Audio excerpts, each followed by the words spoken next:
இப்படி கோடை காலத்தில் சேர்த்து வைக்கிறது. ஆமேன் சொல்லுவீங்களா? ஆமேன் சொல்லுவீங்களா? ஆனால் இவங்க மட்டும் இப்படி சொல்லுவாங்க. நீதிமொழிகள் 26:13 26:13 அதில் ஒரு வசனம் சொல்லுகிறது. அதாவது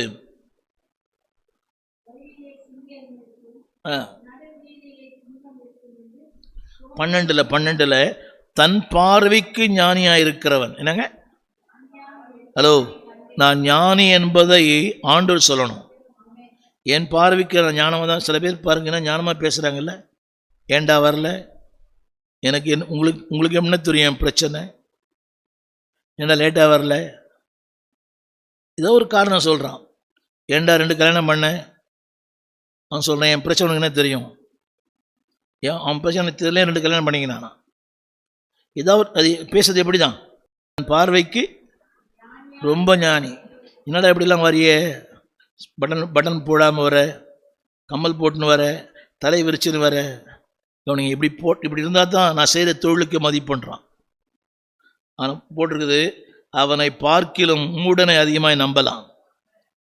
இது ரொம்ப வாயாடுறவங்க கிட்ட ரொம்ப ஜாக்கிரதையாக இருக்கணும்.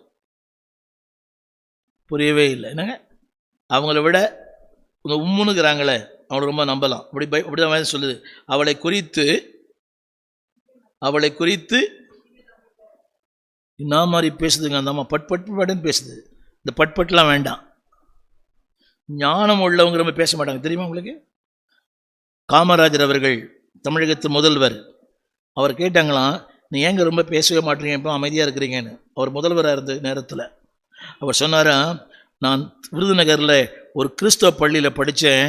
5ஆம் வகுப்பு படிக்கும்போது என் பள்ளியின் ஆசிரியர் ஒரு கிறிஸ்தவர்கள், அவங்க சொன்னாங்களாம், பேசாதிருந்தால் மூடனும் ஞானி ஆவான்னு சொல்லி கொடுத்தாங்க.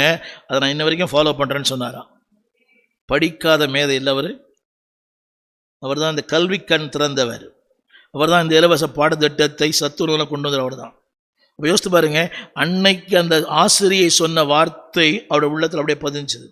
பேசாதிருந்தால், ரொம்ப பேசாதீங்க, மக்குன்னு சொல்லிட்டோம், பைத்தியன்னு சொல்லிட்டோம், லூசுன்னு கேட்ட நைட்லாம் ஜோம் பண்ணுறாரு.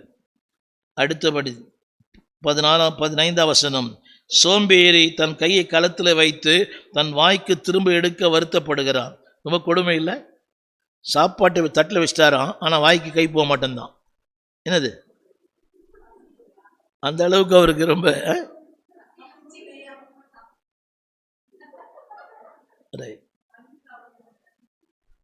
சாப்பாட்டில் கை வைக்கிறாரு, ஆனால் வாய்க்குள்ள அந்த அளவுக்கு ரொம்ப ஆக்டிவாக இருக்கிறார்.